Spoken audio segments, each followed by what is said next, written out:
All right, how's it going, everyone? Welcome to a new episode of Solo Queue. I'm your host, Michael Damiani. I'm joined this week by RogersBase. How's it going, Roger? It is going lovely. Thank you for having me. I know we just had a whole big I Switch 2 know. discussion about a month ago, but like you said, things have changed. There might be some differences in how we feel about the Switch 2 right now, so I'm excited to talk about it. Thanks for having me. Oh, pleasure. Always a pleasure. And I know I was like, yeah, we just did this last month. And it'll be interesting because you kind of alluded to when we were doing the sound check that when we were talking behind the scenes about, Yep. I think maybe stuff has changed. You think maybe not a lot has changed since our I discussion. think not as much. But Yeah. we'll get into that for sure. But yeah, like, how have you been doing? I know it's only been a month, but it feels like a lot has been going on behind the scenes A and lot everything. of stuff. Oh my gosh. It's been like even removed from Nintendo stuff. I just feel like the whole lead up to Final Fantasy has been wild. Having all this stuff going on with One Piece as well. It's like we're getting the culmination of the end of the next story arc in the manga. So there's so much that I've been covering. And I've been working on an interview video as well. With a certain person within the history of Nintendo lore that I think people are going to really enjoy. That's going up at the end of the month too. So literally my editor is working on that while I'm talking to you, and that should go up on Wednesday. So yeah, a lot of things cooking. I will also say, very excited to see that. But most people already know who you are, Roger, but I always give our guests an opportunity on Solo Queue at the beginning to just let newer viewers, newer listeners to, learn a little bit about you. So could you just, say a little bit about yourself, what you do and everything? Sure. Yeah, I'm a YouTuber and a streamer here on Twitch as well, but I primarily focus on Nintendo and sort of Japan and games and Japanese games. I know I'm sort of like stealing that from 8-4 Play, but honestly, it describes my content perfectly. I do anime stuff, Nintendo stuff, and of course, other games as well, things like Final Fantasy and things. I'm a big RPG strategy game guy, and basically, if Nintendo makes it, I get excited about it. I'm known for pretty over-the-top reactions, but that's only because I grew up with Nintendo, and I just genuinely love it. So it's always fun to talk about it and speculate on what's coming in the future. Nice, very nice. I was just in my camera there if you didn't catch that, because how we shoot the podcast for Easy Allies, we have a gimmicky setup, and I had to reset my camera back, and I noticed like some of my last night's dinner trash, like I haven't thrown out, was like on the counter, and I'm like, that's real great in the shot. Let's. I got lots of stuff in the background on mine as well. Don't even worry about it. So yeah, I'm like, look at Roger's nice background, and I'm like, I got a nice background. Just like now, I've like, it's a fast food place called Freddy's. They do. Okay. I love Freddy's, of course. Yeah. Their steak, they're like the fry shake stuff that you put on. I literally have that in my cabinet because we'll put it on roast potatoes. Oh my God, it's so good. It's very good. It was what I had for my cheat dinner last night. So delicious. I just hadn't gotten around to getting rid of it because I was kind of like munching on it through the evening last night. And I was like, then I got tired, went to bed. I was like, I'll throw this away tomorrow. I'm lazy. I'm going to sleep. And it's like, oh yeah, forgot to do that. But we are here I'm to not talk. judging. Thank you. We're here to talk about some Switch 2 developments and not my trash habits and fast food habits. But I know this is something that has gone by already. It's been about like a little over a week since a lot of this broke. We had several news outlets.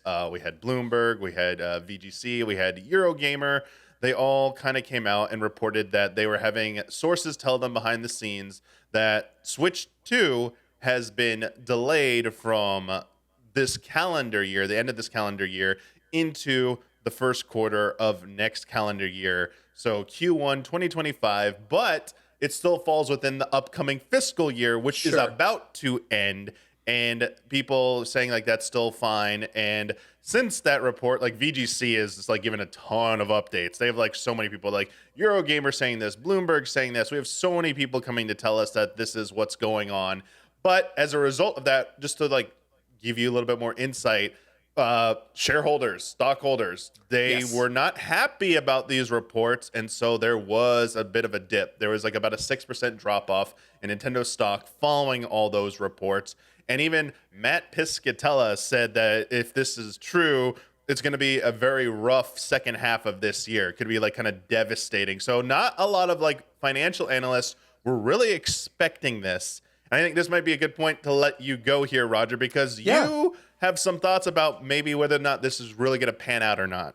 Yeah, I think there's a number of different factors here. One, I think this like this year in general, in terms of games, just not even with Nintendo, is looking kind of strange, right? You've got Xbox now saying we're bringing some of our games to third parties. You've got PlayStation saying they're not going to have any new big first party games over the holiday season. And so it does kind of feel like Nintendo's year to lose in terms of sales in the second half of the year. Like, I know there are some big games. We know that new Indiana Jones game is coming from Xbox. That seems like it's going to be cool. But realistically, it's like, I feel like the game of the year contender is coming out in a week, right? We've got Final Fantasy VII Rebirth, and then there's like Elden Ring DLC and things coming in the summer. But I don't know. It's odd because on one hand, obviously the Switch is a super successful system, right? They probably do want to beat that record of the PS2 being the most sold video game system of all time. And they might think, hey, look, we have something really strong that's coming up that could carry us through this holiday season, and then essentially just delay the new system to come out in March. We don't necessarily need it over the holidays. We could sell through the rest of our Nintendo stock and whatever, that's fine. The problem with that is that the only game that I could think of, we are about a week away from the reveal for, not even, right? Because by the time this goes up, that Pokemon Presents may have already happened. And that, depending on what gets announced during that Pokemon Presents, I think that's going to sort of make and break how I'm feeling about the Switch moving forward into next year.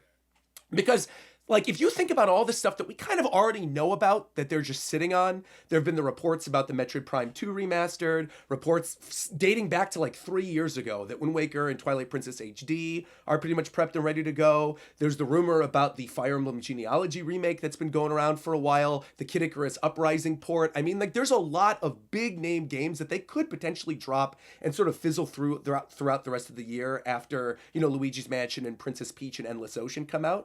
And you could have a pretty solid year if it's all that stuff plus a Pokemon game, right? But I also don't think that's necessarily all we're going to get. And the reason why I feel weird about this whole thing is Metroid Prime. I know there have been those reports recently that Metroid Prime is still sort of slated for late 2024, right? Jeff Grubb did that thing talking about it. I completely agree. I think Metroid Prime is probably going to be their last big hurrah for the Switch, and it's probably going to be something that they're going to have over the holiday season. The reason why I think it's weird is because I fully believe, not only do I think the Switch 2 is going to be backwards compatible, I feel like Metroid Prime is the perfect showcase for a new system. And if they basically go, okay, we're going to announce the Switch 2, which they're going to have to do at some point prior to Metroid Prime being released. They're going to have to announce this thing. Even if it comes out fiscal year March, they're not going to wait until January to announce it and then release it in March. There's simply no way. There has to be some type of lead up to showcasing what the system is, what games are going to be available on the system. And I kind of feel like what we're looking at after those reports were coming out about, you know, apparently Nintendo telling third-party people to move their games into Q1 of next year, I feel like we might be looking at a soft launch for Switch 2, and that we might see something in which there'll be like some type of game there at launch. Maybe Metroid Prime 4 gets a cross release, right? Maybe it comes out for Switch and for Switch 2. You can showcase how good this game could potentially look on the new system, or you could still play it on the original console if you're somebody who bought the console for Metroid Prime. They sell through a little bit of the stock, sell through the remainder of the Switch, and then moving into like early next year, probably around the same time that they launched the first Switch, which was like early March, you have a full blowout for the system, maybe whatever their big killer app for the system is going to be, the other third-party games, and that'll be that. But I mean, those reports were going around dating back to like 4 months ago, where apparently they were aiming to have 10 million units of this thing manufactured by the end of the fiscal year. There is no way they do that within the first 3 months of next year. There has to be something leading into that. So, and also, not to talk too much, but the one other thing that I've seen a lot of people referencing is that VGC article, which I remember reading the first version of the VGC article before people were posting about it, and it specifically clarified there was no confirmation of the actual system getting delayed. It was confirmation of the developers being told to delay certain games. And while other people are speaking on it, I'm also wondering if this is sort of one of those Nintendo rumor situations in which one person knows one thing and a lot of other people don't want to sound stupid and then are all going, oh yeah, I heard the same thing too. I heard the same thing too. And it sort of like steamrolls into a Star Fox Grand Prix situation. And that's kind of how I'm feeling about this right now. Yeah. Okay, that last point is a really good point because, as you said, with Star Fox Grand Prix and numerous other times, we've had this happen. And we have our suspicions. Like you clearly have your Yeah. suspicions. I've had my suspicions that sometimes outlets don't want to seem like they're not in the know because they got to keep like that reputation that we are an authoritative source on Nintendo or industry news. And if enough of source seems reputable enough, they're going they're going to say, you know what, smart money's on that. Smart money's on that. And you know, it's been hit or miss. We also have like throwing into the mix like different leakers who they have their track records, and we know how this game is played. Sometimes things change, situations are fluid. So what a leaker might have said at one point might have been right, and then it gets changed. So everyone's like, that leaker is just not believable anymore. Where it's like, actually they were, but then someone else gets it right, but maybe they were just guessing. So like, this is, especially within the Nintendo sphere, this constantly happens. And I feel like those of us who are we're just veterans of this, we know better at this point than to put so much stock into a lot of these rumors. I'm personally just let's wait back and see. But obviously, all this seems plausible. Like that's always the tricky thing is that all these seem plausible. As you said, Nintendo could have a bunch of other releases ready to go throughout the rest of the year, and Switch's successor could easily come out next year. Like that's not even remotely difficult to believe whatsoever. No. So that's what makes this even more challenging to like sift through what's true or not, is that none of this sounds completely outrageous. It's like we love the outrageous stuff. Like remember, not Rayman, the Mario and Rabbids leak. We're all like, that's insane. Like, no way, on. This is real. And then we see the image, it's like, this can't be true, right? And then we're all like stuff like that. I mean, even like Star Fox Grand Prix kind of like followed that. Everyone said, remember how insane Mario and Rabbids sounded? And that was all true. So you're really going to doubt this? Right. I want to back up and ask you about this. So Metroid, you brought up Metroid Prime 4. It does seem like a lot of people believe one way or another it is still coming out this year, whether it's going to be cross-gen, Switch only with a Switch 2 release like version down the line, or was always just a original Switch game. I'm trying to recall our discussion we had in January. Were you on the side that felt that Metroid Prime 4 is like a solid enough launch title for a Switch successor, despite its history with its like sales reputation for not being a big seller?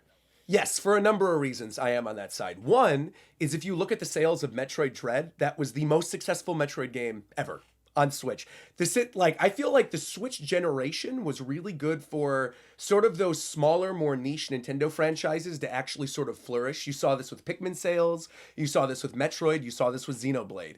And I think a launch game is the perfect opportunity to then get people excited and talking about a series that they might not necessarily have been interested in immediately. I think a Metroid really does hit that good hardcore demographic where you've got the gamers that really do want to play it, the Nintendo fans that really want to play it, but then also you can have that more blue ocean kind of thing that goes, wow, look at this gorgeous sci-fi game. Is this a Nintendo system? That could then easily push people to go get the new Switch. So I do feel like if you're going to have a showcase graphical game at launch, Metroid Prime does seem like a really good pick.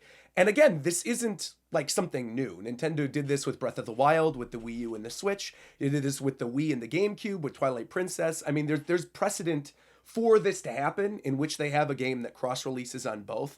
I think the big thing that's sort of being left up in the air, and the big reason why I still feel pretty strongly that it is a Switch 2 game, is if it is a Switch 1 game, why on God's green earth have we not seen it yet? That makes no sense. It's been 4 years since we've seen anything from Retro at all. And then plus, in addition to that, they had the whole video where they announced the development was restarting and we heard nothing.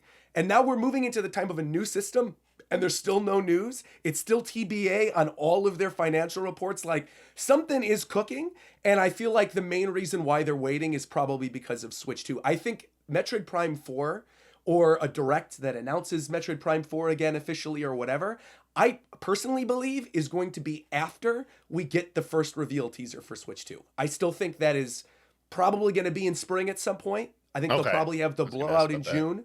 And, you know, I'm sure we'll get into that in terms of like timelines, but I think everything still totally lines up. All right. Yeah, that's interesting. So you're sticking to that with the timetables for that announcement. But back to Metroid Prime 4, your points. Yeah, because it is a known game, they've announced that Nintendo has talked about this. And we've seen they do like short lead times, but look at Tears of the Kingdom and what they did with that. I mean, they did hold back a lot, but they did show it off pretty far in advance. Oh So yeah. something as high profile as Metroid Prime 4, you'd think it's like one or two options. It's either they can't show it off because it has some stuff it needs to show on Switch 2, which they have not officially unveiled yet, Right. or the other most logical conclusion is that it's just not ready to show off, which is like we don't want that to be like No. that's scary. That's like not we don't want to believe that one. It's like nah, it's going fine.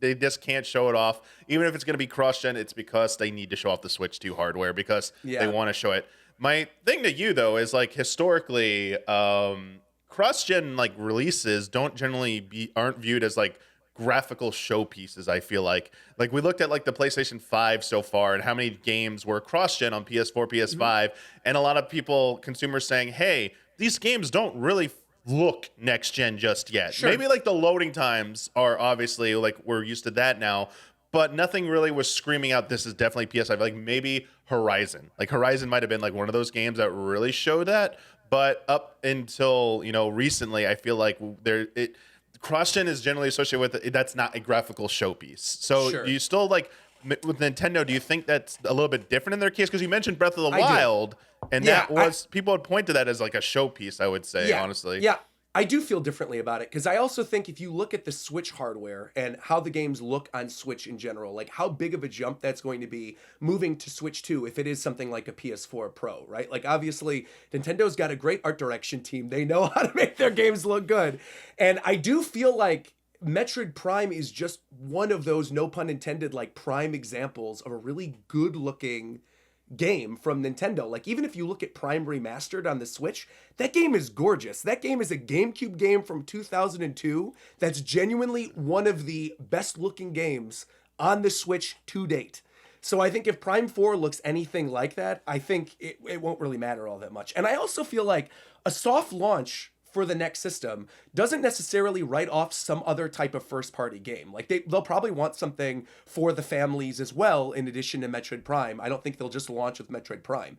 But I do totally see a situation in which if they know that they're not going to have enough systems ready for the holiday season, that they would then tell the developers, hey, look, if you're planning to get your Switch games out there, don't immediately launch them in the holiday because I don't think there's going to be that many out there. Wait until like March, we'll do a big push. It'll be like the big launch for the system, and then people can get excited for stuff. That's when I think you're going to get your like, your Elden Ring with your Zelda DLC stuff, or you're going to get like Persona 3 or whatever. Like whatever, Hi-Fi Rush, the games that everyone are expecting right away first year for Switch 2 will be there. I think that's the stuff we're going to see in March. And I actually think even before that, probably in like January or February during that direct early next year, will probably be equivalent to what they did for the Switch, right? Where Switch, they had that massive presentation where they announced so many different things. Shin Megami Tensei 5, Xenoblade 2, like all this other stuff.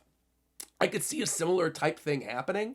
The only other thing that I sort of think is working against that a little bit is I almost feel like if they choose to still reveal the Switch 2 after their fiscal year ends, right? Which would be March 31st of this year, right? So like April 1st, for example, and they've done this with 3DS, they've done this with other systems before.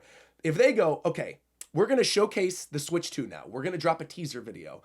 I feel they could easily do something similar to what they did with the original Switch, where we had that Chris Pratt lookalike playing Breath of the Wild. You see like a little bit of Splatoon, a little bit of Mario Kart, and then it was like, we're going to give more information a little bit later. That more information a little bit later could be summer, easily taking that slot of when there would normally be an E3 Direct, but now E3's not happening. Summer Games Fest isn't even primed to be as big as E3 was. You then hype up all these other games, you go through the holiday season, you make your final push for the Switch games, and then maybe, like I said, you do a soft launch for the system over the holiday while still selling through the other consoles. Like, my guess, and again, I don't know anything, but like the Pokemon Presents is going to be 2 days from now. My guess is whatever Pokemon game gets announced during that, and there will be a Pokemon game announced during that, will probably have some type of bundle with the original Switch. We see this all the time. They did the Scarlet and Violet OLED bundle. They did the little Switch Lite one for BDSP. I think we'll probably get something similar. And, knowing collectors, they will absolutely buy it. They had the Mario one last year, and they will probably do another one this year. And I think that'd be a great excuse to sell through more of the systems. And then that gives Nintendo two good things, right? One, it gives them the record of being the most sold console of all time, which is, I think, kind of what they want.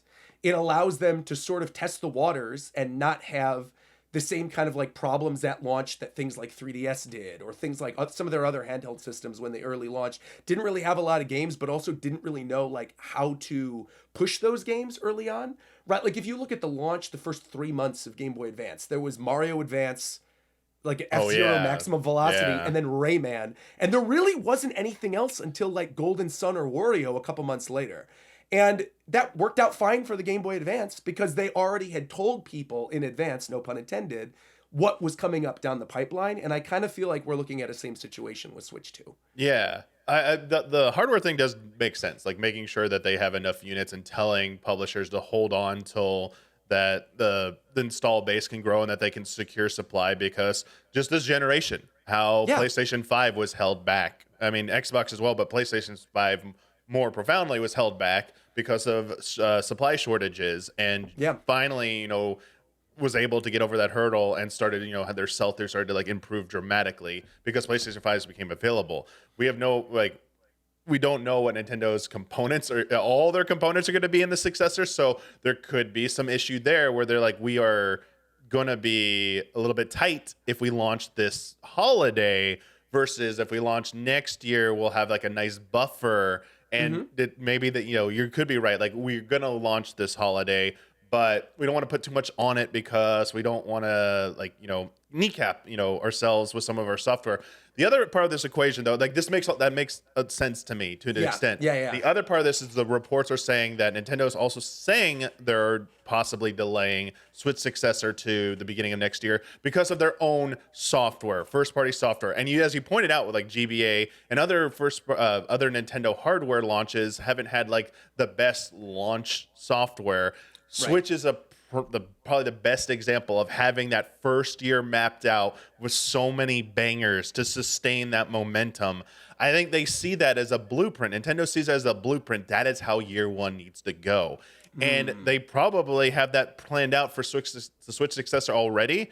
And I'm guessing if something's just not ready to go and they can't slot something else in, they're just like maybe considering, hey, if we start like maybe March of 2025, we will hit that whole year of having like a new 3D Mario, a new Mario Kart, like a new Fire Emblem. Like we will like Monolith Soft's game will come out exactly a year after. Like we will have that banger calendar year or fiscal year.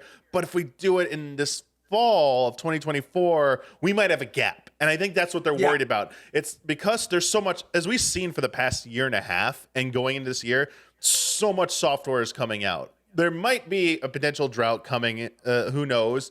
But for so far, like it's been insane. And also, not just from a software perspective, as like Nintendo had to deal with a lot. I think Tears of the Kingdom is the one we've seen the most impact on, where it sold a lot, but like maybe it didn't sell as much as people were thinking because it had so much stiff competition. The other part of this, Roger, back to your hardware, is that Nintendo's also facing competition in the mobile hardware space as well. It's tougher than ever. So that's why I think there might be a little bit more pressure either to maybe take that as let's get that out now, like sooner than later.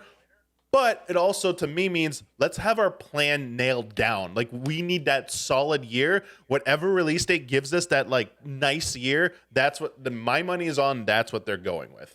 And I agree with you on almost all of those points, because I do think they will map out the year. I am fully expecting some type of Switch 2 presentation type deal in which they do reveal all of that. But I think if this thing is coming out within the next fiscal year and they're expecting to sell 10 million units of it, if they decide we're not going to say anything or release it or whatever until the holiday season, and Lil Timmy gets his new Switch and is so excited to play it, and then the moms and dads out there are buying this, and then all of a sudden Switch 2 is coming out January, people will be furious. And I think the one big thing Nintendo does not like is backlash from parents.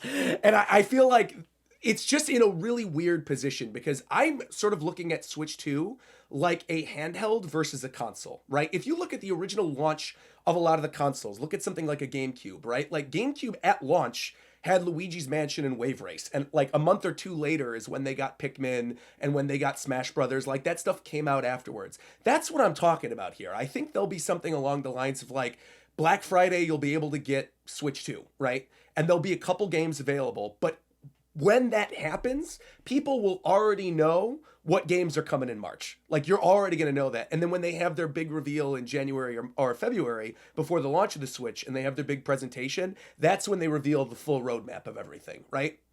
But I think the other thing that's interesting about this is that we're also in a weird position with a lot of their franchises and some of their external stuff going on. Like, if you look at the theme parks, for example, they're opening up Donkey Kong World.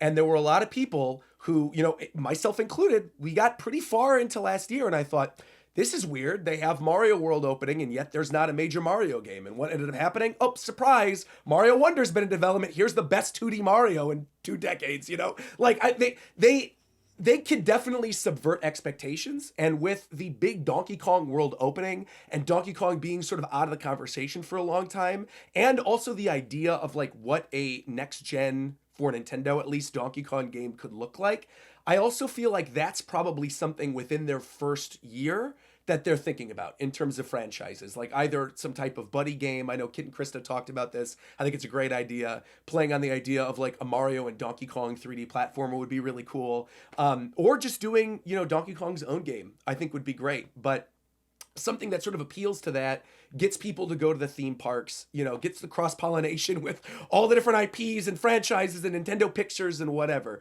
Again, the big question for me right now is Pokemon. I think it all depends and hinges on what Pokemon's big game is going to be. Because I also have to imagine, thinking about what we sort of saw with Scarlet and Violet, you know, people don't necessarily want a Pokemon game every year now. People would rather the game actually run well. And I think if they rush out some release for the Switch, and it is a big mainline game that's not like a Let's Go or an Arceus or something, I do think people are going to be upset. I think people would be like, well, why aren't you just waiting until the Switch successor? What's the deal with this? Like, we understand there's an install base. They've historically never, ever done more than 2 remakes on a console, ever.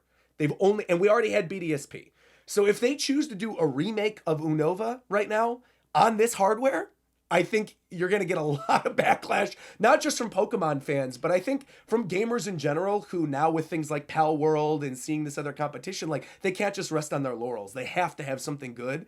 And if that's the case, why not just wait it out with the next Switch the same kind of way? You know, like there's just a lot of weird things working in different directions. And the one last thing I want to touch on, which you mentioned briefly, which I also think is a really odd talking point that I've heard a lot of people saying, is about the Tears of the Kingdom sales, right? People are going, it sold 20 million units. Like, man, you know what? Like, it sold fine, but it could have sold better. I'm like, lest I remind you that every Zelda game prior to Breath of the Wild didn't sell anywhere close to that. So, like, it's still a massive success for Zelda in general. But like you brought up, like, last year was a super competitive year. And it came out at a pretty good time, but when you've got so many other really good games on the lineup and people expecting that there's probably going to be a Switch successor on the horizon, I'm not surprised that people are waiting on it, because they probably think within the first year of the Switch, I'll get a better running version that's going to be on the next system, you know?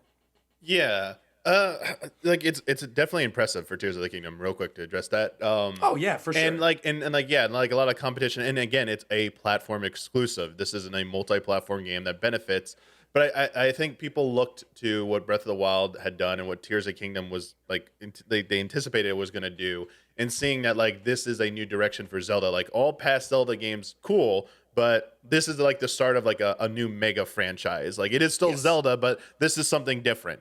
And it still is in the upper echelon of the Switch sales, of software sales, which is insane. So they're like, is it gonna achieve that next level status and keep growing? But like you like to see that growth with those sequels. Like we probably all anticipate that like GTA 6 is going to eclipse GTA 5 at some point in sales. Yes. And a lot of us are probably expecting the next proper Mario Kart to eclipse the insane sales of Mario Kart 8 and Mario Kart 8 Deluxe, possibly. But like that's like the expectation is like they got to go for that, right? You at least got to go for that and try and like hit that number. But like yes and no, though, because right, like with something like a GTA, for example, right? I think the weird situation with Nintendo is that it's only on Nintendo, right? When you've got something like GTA, there's more people playing video games now than ever before, right? So there's going to be more people playing that game on their PC, looking for something to play on their PlayStation, looking for something to play on their Xbox, potentially even playing on their phones. Like there's a lot of people that are going to be playing that game. So I think the potential install base is much broader. Whereas I think when something is marketed as a direct sequel to a game that already exists on this system that only has that install base, like I don't necessarily think, oh, it's going to sell better than the first game, because I would assume people who've played Tears of the Kingdom will have had to have played Breath of the Wild beforehand. You know what I mean? Like it's not necessarily something that's a game as a platform in the same way GTA is, right? GTA, people to this day like role play in GTA 5, and there's all these other like meta things that people make for content, whereas Zelda's not really in that same kind of category and never has been. I think it's got this new boom, just like you mentioned, because of the gameplay, where it's almost becoming its own franchise. But I like a different franchise. I mean, like a subsection of the Zelda franchise. But again, it's still not nearly at that same level of the zeitgeist that something like a GTA or a I Sims wasn't trying to imply that it was ever going to hit GTA. No, I'm just of course saying, not. like, Of course. there's like this threshold you pass, and then like you just expect games to sell better. But you brought up the point I was gonna like kind of like delve into just a little bit real quick, ways that maybe Tears of the Kingdom being viewed by the layman is so similar to Breath of the Wild, like just like the eye test. It's like, oh yeah, there's a sky, but it's the same high roll. Like did people, Right. like, you know, whereas GTA or a Mario Kart, like they show you like, yeah, it has a lot of familiar stuff, but like GTA, it's like, I guess GTA is a bad example because you do go back to the same cities, but visually no, but GTA it looks is a so great example, right? Because so visually different. it's a massive jump. Yeah, Exactly. Right. And I think there wasn't that visual jump as well in fidelity either with Tears of the Kingdom versus Breath of the Wild. Right. But like again, like I wanted to say, like I think it still sold fantastically considering all of its circumstances. Oh, And I do yeah. think if it was like a little bit more original, it might have had like a higher ceiling. It might have hit at the same point. But to yeah, like like back up to like the software and the software sales, it's that I do think that we're talking about like with the Switch 2 and what they have. If like you're talking about like the Pokemon presents and what they're gonna have there. Sorry, I saw a comment in our chat from BRSPs about if it was it would be great news if it was, let me get their quote here. It said if the Unova remake an Unova remake would be great news because it would indicate they are taking their time with the next big release. Because we were talking about Scarlet and Violet, feeling like, man, like it's ambitious, but man, like do they need to take more time? Is it a hardware issue? Like what's going on? And even before that, we were getting very critical of their release cycle. So Pokemon is a series that is one of those big sellers. And if they're, you know, looking to like go like above and beyond with that, like what could they possibly do? And you mentioned Power World. That was the other thing I forgot about because like again, more people coming and gunning for Nintendo because they're like, yeah, we can have a piece of that pie. Like we don't have to be intimidated. Like everyone's so intimidated by Nintendo. Like, you know what? Let's try. You know, I mean, it's difficult, but I mean, you won't know until you try.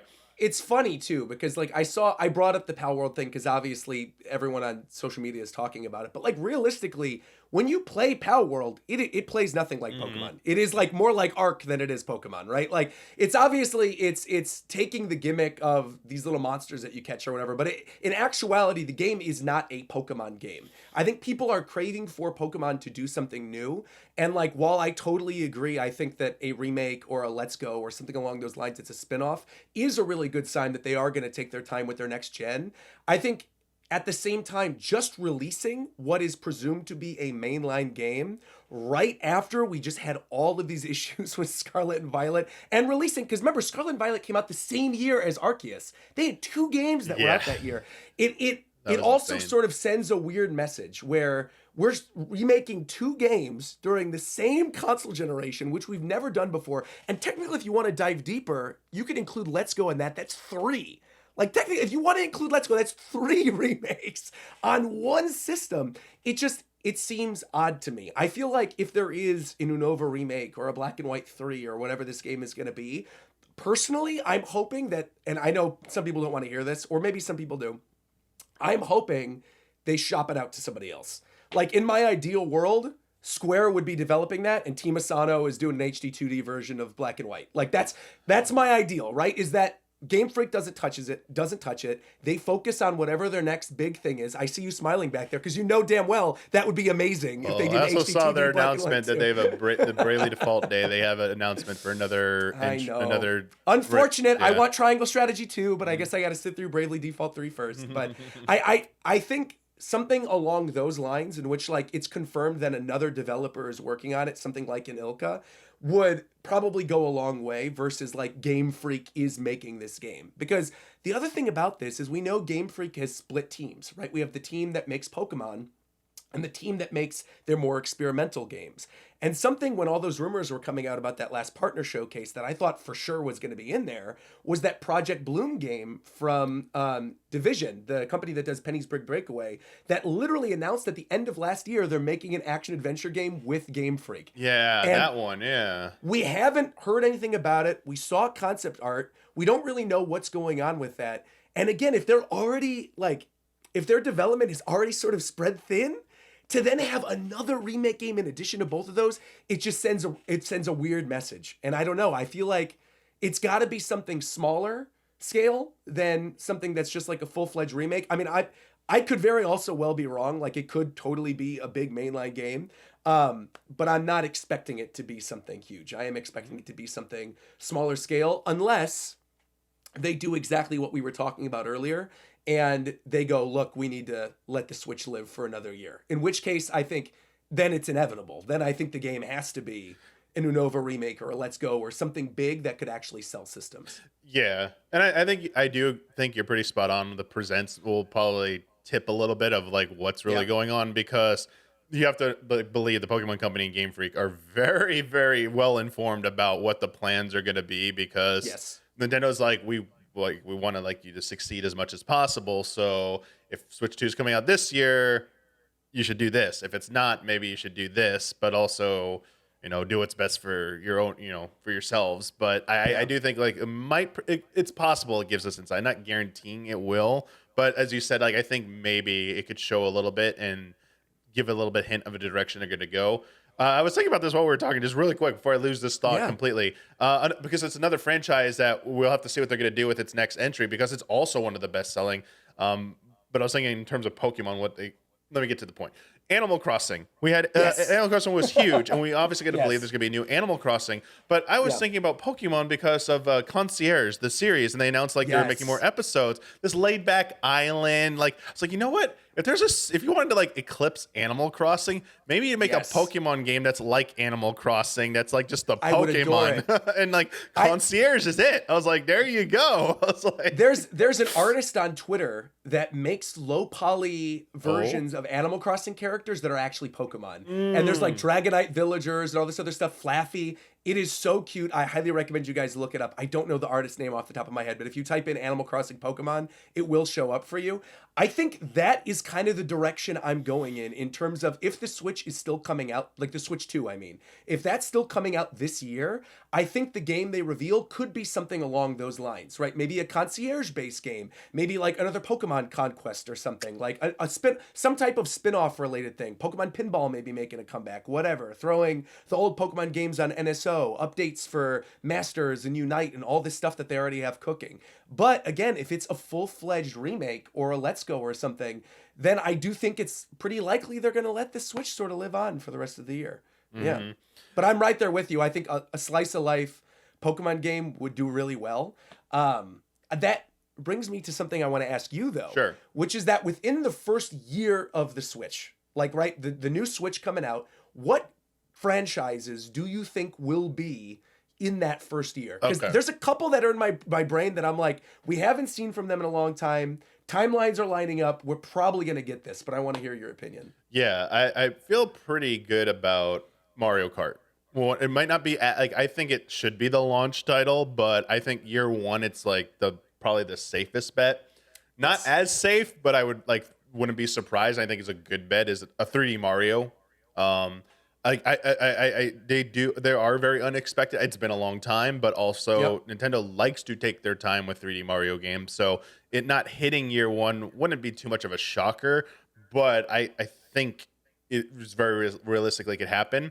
I'm also expecting, looking at like their third party partners, I'm expecting something possibly from like Ubisoft, like a big game from Ubisoft, whether it's something using Nintendo IP and or just something they're developing that's original for Switch 2's Totally. Switch Totally. successor.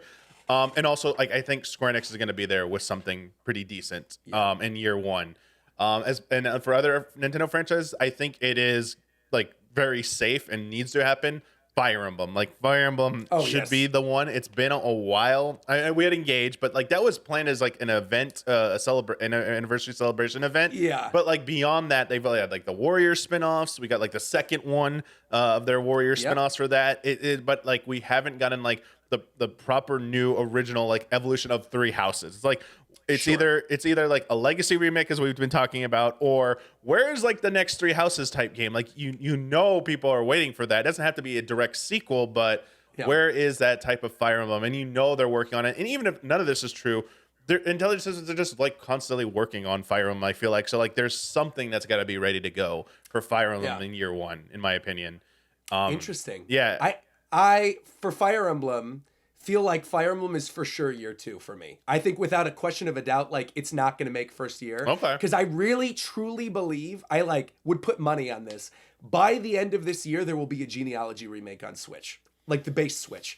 I feel very, very strongly. If you look historically at their handhelds, at the end of the handheld life cycle, there is usually a remake game of Fire Emblem. You got this with the DS, where we had Fire Emblem Shadow Dragon near the end of the DS lifespan. At the end of the 3DS lifespan, we got Fire Emblem Echoes Shadows of Valentia, which then also created a subsection for the franchise that's never been used again. So like I fully believe there is a Fire Emblem Echoes Genealogy of the Holy War that will be out before the end of this year for the original base Switch. And that will be playable on Switch 2 and that will tide people over so that first year they don't necessarily need to have that.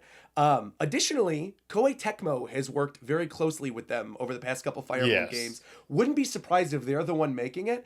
And also, like, we know Intelligent Systems is working on the Thousand Year Door remake right now for Switch. That game still does not have a release date, could very well be midsummer, could fill out their the rest of their year calendar even more. They have one more game per month or something. I think it's not necessarily needed in the first year. I think I'm right there with you. Mario Kart is first year. Guaranteed will be their first year, no doubt about it. That's going to be their big killer app. It's the best-selling game on the Switch. They like saw how much that game sold. But I also think we're going to get sort of like a reverse of what we got with the Switch. Where, Switch, obviously, we got Mario Kart 8 Deluxe, had all this content from the previous version, plus all this new content over, waves and waves and waves, and lasted the entire life cycle of the Switch. Meanwhile, we got a brand new Smash Brothers game, which then also, remind you, like the Switch came out 2017. It came out the end of 2018. It was within 2 years of the system we got a new Smash Brothers. The timeline, in terms of when we've gotten our last Smash news, is now hitting the point where, like, we're going to hear something. And I firmly believe the next Smash game is Ultimate Deluxe. I think they saw how successful it was to have Mario Kart be a deluxe game packaged in with systems originally. And I also think they're in a situation where, like, once you've put Sora and Sephiroth and Pyra and Mithra and all these big characters in the game, Banjo-Kazooie, you can't go back unless you do a full reboot. And I don't think Sakurai wants to do a full reboot right now. I think he wants to make something else. I don't necessarily think he just wants to jump right onto the next Smash game. And we also know that Bandai Namco has already announced they now have a studio internally that's focused specifically on Nintendo collaboration titles. Gee, I wonder what that could be. There's two of them. One of them is obviously dedicated to Smash Brothers. Like, I would not be surprised if within the first year they go, Smash Ultimate Deluxe, we're packaging it with systems over the holiday season. We have all the original characters in the base roster from the DLC, and we just do challenger packs throughout the course of Switch 2's lifespan and add more characters to it. I feel like that is such a... If there's one franchise of Nintendo's that would work very well as like a game as a platform, at this point is Smash Brothers.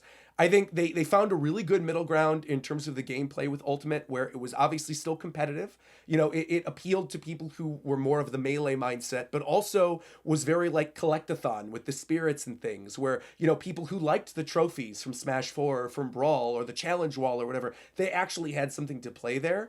And there's so many other modes that they could easily implement into a Smash Ultimate where if they go, we're doing a deluxe version, let's bring back adventure mode from Melee and have like, imagine, dude, imagine, I'm getting excited because I love Smash and you guys know this, but like, imagine adventure mode with the characters that are already in Ultimate. Where you're going through an adventure mode and like you fight Sephiroth. You're going through an adventure mode and you're literally building Minecraft areas. Like there's so much cool stuff they can do. And in terms of like a new multiplayer thing, they could bring back Smash Run from Smash 3DS. Oh yeah. Which was essentially Kirby City Trial, which was awesome. So like there is definitely stuff that they could implement in a Smash Deluxe to make it different enough and get people super excited. Especially people who never bought the DLC, who maybe bought the base game and aren't as familiar with, you know, Smash Brothers as those of us who are chronically online are, and didn't know Banjo-Kazooie and Sephiroth were in the game and want to try it out for themselves. I would like to see the very uniquely themed break the target stages come back for each character. Like instead of like that would be really fun. I think that's very plausible that they just do a deluxe version of Smash Ultimate. That's assuming they like there's no issues with like the licensing. I don't know like what that's like. I mean, it seems like a nightmare, but also seems like Nintendo, you know, had all its ducks in a row when it was handling that. And a deluxe version, I think, you know, would probably be safer than like trying to secure them for like a brand new game, as you said, because that would be like such a nightmare. And I also think last thing I think this is like obvious, like this is gonna happen. I mean, I could still see a totally new Smash reboot being done, but like this seems like I think like they're just following the Mario Kart 8 formula. It was great. We just made a deluxe version. Smash already did all the work. Just make an a deluxe version and do updates. If they're gonna do those character packs, they should do justice. Take some of those ones that became Mika outfits, and the trailers just them like walking around. They get zapped like Dante, and he becomes real Dante, and it's like everyone just going, "Yeah, he's not a Mika outfit anymore. Let's go. He's not a Mii fighter." Yeah. And there's so many that were turned into Mii costumes, right? Sans, Cuphead. You had the guys Lloyd from Tales of Symphonia. Like, there's a lot of cool stuff they could do. And realistically, right. Well, see, that's the other thing, right? Is I feel like, not to get too much into Smash speculation, I'm sorry that's devolving into this, but this is what happens when you talk to me. It's like, if it's ever gonna happen, if Gino is actually ever going to be in Smash Brothers, it is this next one, or it is literally never happening ever. That is how I feel, because now you have a Mario RPG remake. People are super excited about that character. That game sold very well. Like, I think they even said it sold more than the last Paper Mario game that was on Switch. So, like, people liked the Mario RPG remake. I feel like if Gino is going to happen, it's going to happen in this game. And I think that's a really easy sell, where even if they put all the DLC in the cartridge and they go, hey, this is Smash Ultimate Deluxe, they're probably going to want like 1 or 2 or 3 new characters that are in there that are wholly new to get people excited. Gino is like one of the instant ones that comes to mind that's like, oh, that would be an easy get. You know, the other ones that I think about would probably end up being more like third-party characters, or they'd be first-party characters that I think those of us that are hardcore Nintendo fans would be excited for. Like, I would love Ring Fit Trainee. I would love Octoling. But I don't think, like, if you're selling to a general audience, like, I think a Chun-Li or an Eggman would certainly sell more than, like, an Octoling and a Ring Fit Trainee, you know? And realistically, in terms of first party new characters, that's probably what we're looking at in terms of like safe bets. It's Ring Fit Trainee, Octoling, Noah, and Mio from Xenoblade, you know. Yeah, I would like to see another Microsoft character get in there, since, you know, with all the changes that have been happening, that would be like really nice. But yes, this all seems like very plausible. And I think year one is a very safe bet for, if it's going to go this route, it's probably going to be year one for Smash Ultimate Deluxe or whatever they end up calling it. One other one. So we both seem to be in agreement that, unless you're going to say this, is Animal Crossing's not making first year. I don't think Animal Crossing will be year one, even if it was ready. Like, there's a thing about putting too much in year one. Like, I think that's like that. This is like the meticulous planning and getting that balance just right. I think you have 3, maybe 4 at most first party bangers mixed in with some solid third-party releases and collaborative efforts that will fill in there. I think like they don't necessarily need to have one game per month like a lot of people think. I think one every 2 months, so like 4 would fill up like 8 months of the year, and like they just need like 2 or 3 more like third-party games. And like I think they could easily be the other way, where it's just like 3 first party solid games. And honestly, some people even say like 2 are great. One at the beginning and then like one like Yeah. 6 months later. Like that's Yeah. insane. Those are great games. They'll hold us over. The one thing I'm sure that will not be there is a Tears of the Kingdom, Breath of the Wild, Salt, Zelda will not be there year Right. one. No. Zelda won't That be will there. not be a repeat. No. Yeah. I still am also in the situation where I feel like Zelda is in a weird place right now, where again, like they do so well when they're open world. Like when it's Breath of the Wild or Tears of the Kingdom or something. I can't imagine them going back. I think we are now at a permanent spot in Zelda's life in which there is an even bigger split. We already had the split between 3D and 2D, and now I really think it's like 3D and 2D and big open world games. And I almost wonder if the 3D aspect of it kind of just converges permanently into the open world stuff, and that traditional Zelda that we all expect solely is dedicated to some type of like 2D game. I also think, and I brought this up in our Switch prediction discussion, I don't think this is year one, so like don't take this as me saying this, people who are out there listening.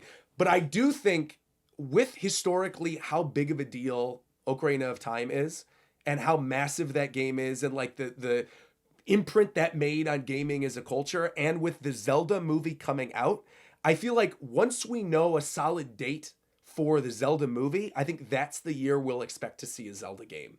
So whether that's 2026 and beyond, I feel like that's going to be their big push for whenever their next big mainline one is. Yeah. I mean, we don't want to wait too long for new Zelda games, but obviously No, they of do course take a not. long time. So yeah, we had a previous episode we talked a lot about Zelda. I will say, like, I do think like if it's gonna be like the category of legacy style Zelda games, legacy 2D 3D, it'll probably be handed off to smaller teams and or like Rezo, someone else like Sure, that. I think sure. that's like the safest bet. For like the new direction of Zelda, obviously be handled internally. That's like gotta be at least like another 3 years off. I would like probably Oh, guess like easy. 2 3 year easily. Like the pipe dream is, because 98 was Ocarina of Time. That's what I'm 2028 would be saying. You 30 know years. exactly where I'm It's like, going. yeah, like Exactly. can we get that 30th anniversary Ocarina of Time? Like 2028 give me Ocarina that of Time remake. Give me that like that beautiful like Yeah. new reimagining of Ocarina in the Breath of the Wild like Yes. style. Like let's do that. Yes. Make me. I know without spoiling too much, they might have narratively like borrowed some elements from that, but Sure. like it's not Ocarina of Time. So it's like No. give me actual Ocarina of Time, like the spirit of Ocarina of Time. Give me those themed dungeons. Give me Yes. the link, like, dude. That's the hook. They could do that in open world. It's like past Oh and my God. future. It's like you're time traveling between 2 giant open be worlds so sick. and impacting them like with the time. Oh man, that would even be even insane. just like fleshing out that original version of Hyrule Field, right? Making it where it feels like the original Hyrule Field from Ocarina, but is now just substantially like Limgrave size now, right? Like they could really do a lot of cool stuff with that. Or I think if there is some type of remake related game, 2028 seems like a good bet. I feel like, again, 30th anniversary, I'm right there with you. I also think doing it in the Breath of the Wild style, in which it's a little more open world, you can do the dungeons in any order, like it'd be very cool. I'd be very much excited to see what they would do with it. Yeah. I could see them maybe like not going that complete direction, because some people are like, no, like can you still preserve a little bit of like the essence, like Sure. narratively? Like I think that they still haven't proven they could do a very narratively driven game where like there's specific points you need to hit, versus Right. like we are just gonna let you go anywhere, and there might be an intended order, but we're just gonna let you go wherever you want and you complete the story in any order. I think that Yeah. might not work as potentially well for Ocarina, but like again, they could reimagine it. Like, no, we can. We figured out a way to do it. It's weird because I thought about this the other day. I was literally just talking to Reagan about this with like what they did with Tears of the Kingdom's story, right? Where I adored Tears of the Kingdom. That was like far and away my game of the year. I absolutely loved everything about it. My one complaint is that the cutscene at the end of every major dungeon was essentially the same cutscene. And I feel like with Ocarina of Time, because you already have that established story, those cutscenes could basically just be different based on whichever one you do first, right? Like it's not going to be any different, right? When you leave Jabu Jabu's belly, you're going to have the moment where Ruto proposes to you and gives you the stone. But you could do the sacred stones in any order. Like the only one that's really required first is Goma and the Deku tree. But if they flesh that out, if they potentially add, more little like mini dungeons on the in between with the past and the future, if they, fully flesh out Rauru stuff, right? Rauru, there were the rumors of like the Light Temple in early development of Ocarina of Time. Put the Light Temple in there, like really go all out. Give us these giant dungeons, add more to the story. And I think people will be satisfied with it. I think it really comes down to what extra content they add, so long as it needs to justify being a new game while also keeping, like you said, the essence of the original intact. Like, people want that moment of dancing with Darunia again. People want that moment of going through the Forest Temple and you get Phantom Ganon through the paintings. Like, there's very iconic stuff that I can't see them really touching too much. Yeah. Yeah. I'll be very excited one way that they do something like that. So that's obviously down the road. In year one of a possible Switch successor, I could see like something Zelda related coming out. It just would be something that's either one of those rumored ports, like Twilight Princess, Wind Waker HD finally coming to Switch. Any of the other ones, like a Grezzo like update, like Oracles, like whatever. It's something like on that caliber for sure. Dude, what I want more than anything else, Studio MDHR, right? Oh, They're known for making incredible 2D games that are difficult. Studio MDHR, they're a free agent. They have a good relationship with Nintendo. They did the Delicious Last Course stuff. They're great. Studio MDHR remake Zelda 2. I knew you said that. Bro, I would lose it. Like, hand-drawn in the style of that original concept art book with the difficulty of Cuphead and the music. Like, oh my God. If anyone could do it, I believe in Studio MDHR. And everyone can stop complaining about the controls. So many people complain about Zelda 2's controls being why it's so hard. It's like... They'll nail it down. It'll be great. Yeah.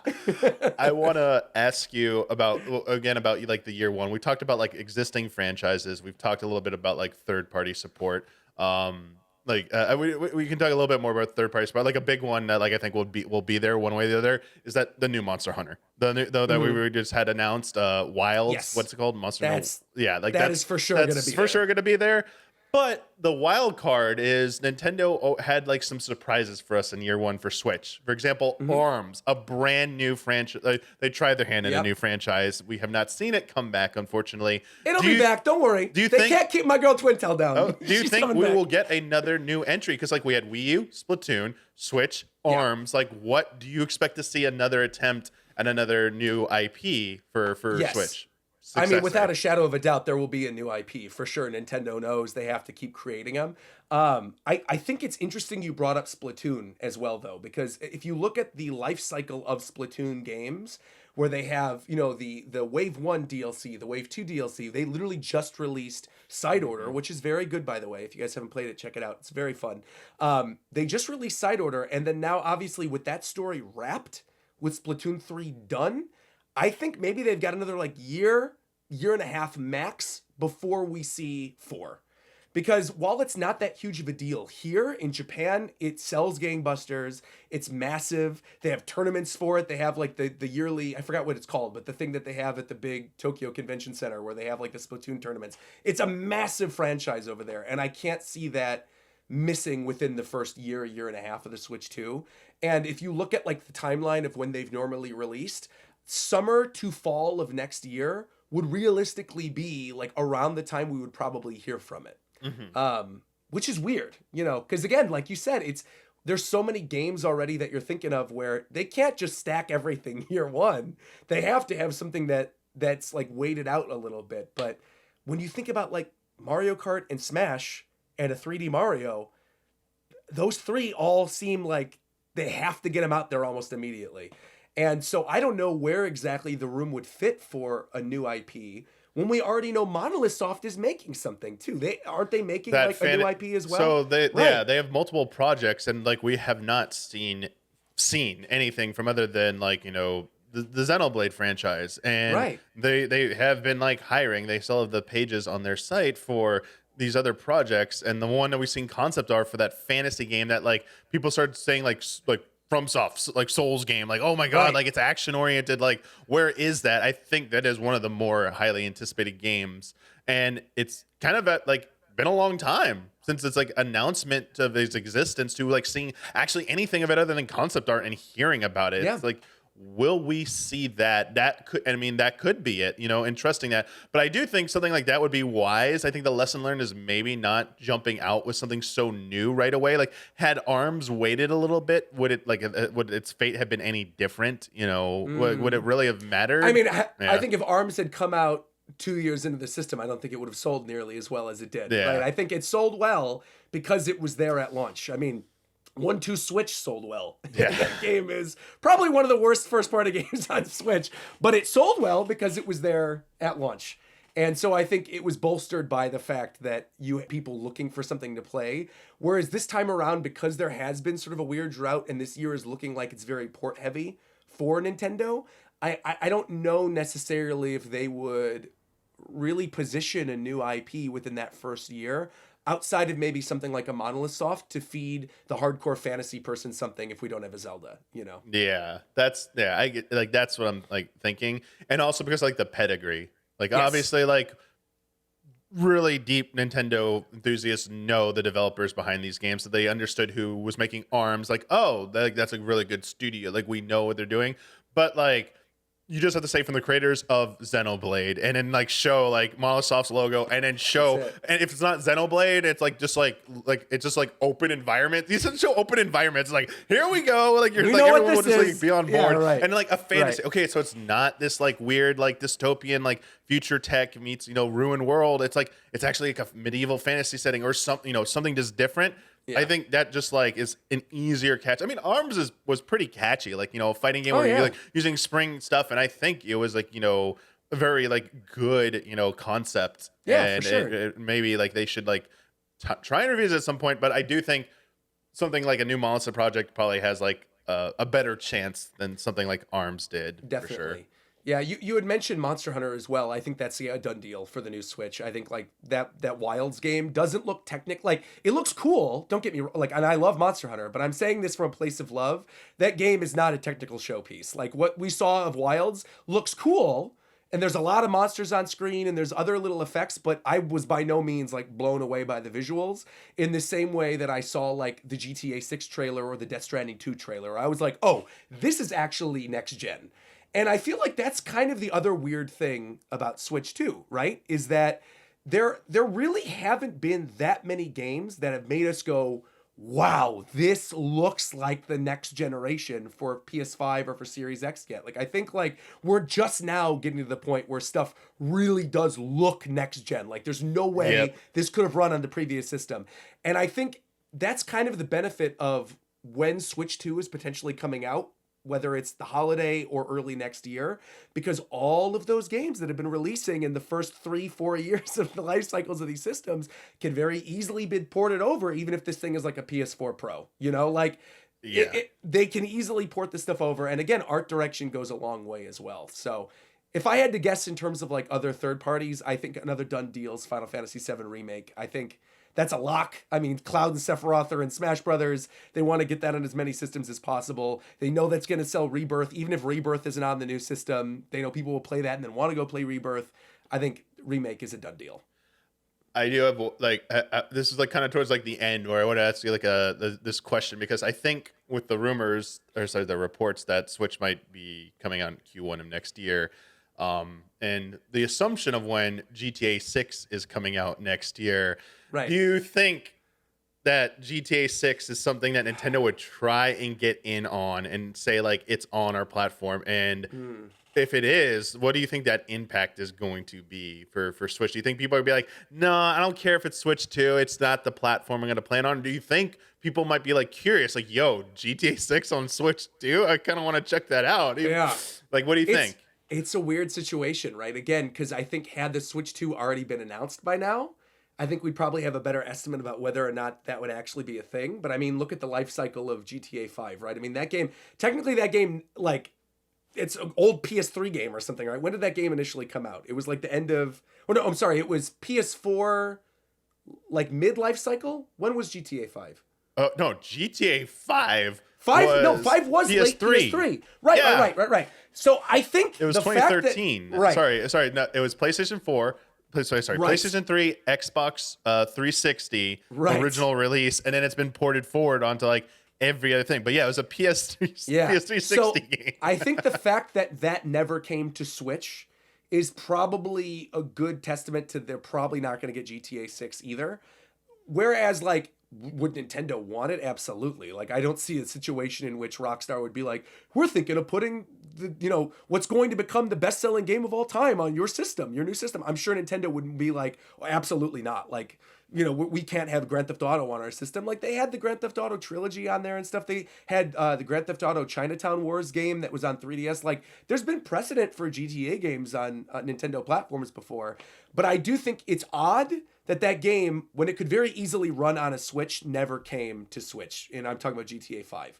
So I feel like that doesn't bode well for the next Switch, but I think would be a massive get if they say, by the way, this is on everything, including Switch 2. And that would also, I think, solidify that this thing is more powerful than people are expecting as well. Yeah. I want a question if it was just came down to a question of resources. I mean, did they find it was like going to be worth it? Like, yes, it's going to sell, but did we really want to do that? Because there were some games ported to Switch that you'd think, wait a second, how the heck did you do that? They weren't nearly as good as their OG versions, but I'm like The Witcher. We're just call it The Witcher. Doom. It's like Doom actually ran Doom. very well. Like Doom and The Witcher running on Switch in some capacity. Like, what the heck? Like, you got that to happen. So I think the biggest question mark for me to like where I'm trying to go with this, obviously like GTA 6 to be huge if they can get on there, massive. like is like whether third parties decide to bring stuff to Switch 2, not necessarily just like the graphical power, can they handle it? I think a big question mark for me is like that the storage device, like can it have those load times that like have been a thing for PlayStation 5, for Xbox Series X, that we have these bigger environments, this quick loading. If anything, I like as you said, Nintendo's art direction is so good. It carries games so much that we overlook some of the technical limitations. But one thing in the past few years that I just can't get past, especially like with Tears of the Kingdom, is the loading is just not there. And I'm spoiled by it. And I swear Switch 2 needs to get like that needs to be like that's one of the most important points for me is that loading time. I agree. Yeah. I feel like it's gonna have to be better. I mean, you just stop. It has to be. We've been sitting on this for so long at this point. There were rumors of Switch Pro dating back to like 3-4 years ago or something. I do wonder like internally what happened, because I do believe, like we were talking earlier about those reports, how sometimes things change. Like I totally believe that at some point Switch Pro was going to be a thing. And then they were like, let's just make an OLED. Like, let's make an OLED. We don't necessarily need to do this. Let's put our resources towards making a new system. Oh, this thing is still selling really well. Great. Like, we don't necessarily need to release this just yet. Oh, our competitors are screwing up. Fine. Like, we don't need to do anything. I think that's kind of where we are now at this point where, like, it's been so long. The technology has to be a significant bump. If it's not a significant bump, people aren't going to care. And the other thing I think that's interesting about Switch 2, and this goes back kind of to the third-party conversation we had a little bit earlier, is I am firmly of the camp that believes this thing is backwards compatible. Like, I know there's a lot of people who think it won't be or that are worried it's not going to be. No. Like, historically, Nintendo handhelds have always been backwards compatible with the thing prior, right? 3DS was backwards compatible with the DS, DS with the GBA, GBA with Game Boy, etc. So I feel like that is what this is, right? At the end of the day, the Switch is a console, but it's also a handheld. And so there's no world in which they make it in which the other games that were on that handheld are not available on the other system. I think the weird thing about that is how Nintendo is going to position the marketing for it, right? Because a lot of those games that you just mentioned that do already actually run pretty well on Switch, things like Doom, things like Witcher, whatever, if they're going to really push like, hey, you can play this on your Switch, but it's going to look so much better on your Switch 2. Like, I almost feel like if they're going to do a soft launch for the holiday, of that being their positioning, right? Of them being like, hey, by the way, you can get your Switch this holiday season. You could play all our new games like the Thousand Year Door remake and Metroid Prime 4 and Fire Emblem Genealogy or whatever. You could play all those on your Switch, but they look like this on Switch 2. And we'll have more information, whatever, in the middle half of next year. And that's when the new 3D Mario comes out. And that's when they do their big push. It's just odd. Next year is so stacked for video games already, where I feel like this almost feels like a filler year compared to how huge last year was and how huge next year is already prepped to be. It's a weird situation for them to be in again. I don't really know. I think the weird thing is that Nintendo, I think, is going to succeed either way. Regardless of whether or not they release this holiday or they release early next year, even if they are competing with massive games like GTA, I think Nintendo Switch as a brand now is just so strong.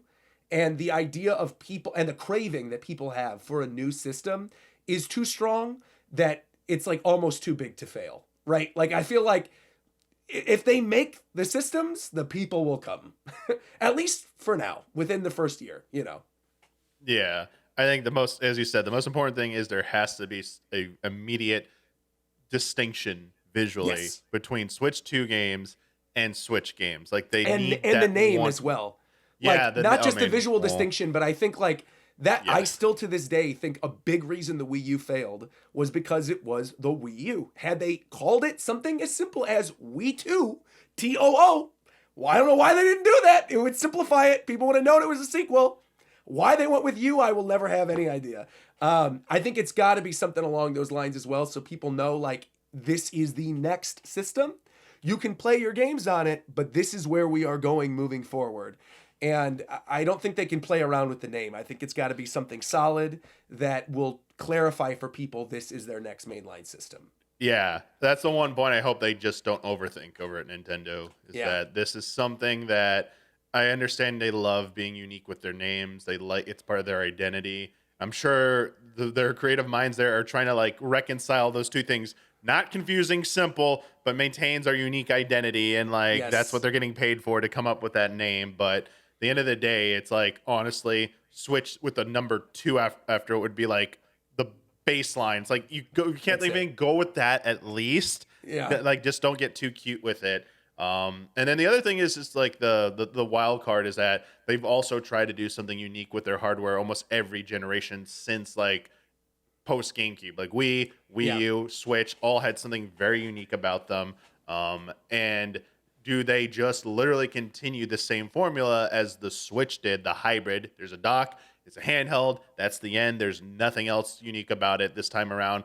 Or do they try and push the boundaries a little bit with that and say it has all that and then it has like something else unique about it as well? And it's like, Yeah. can that, will that pay off or will that be detrimental? Who knows?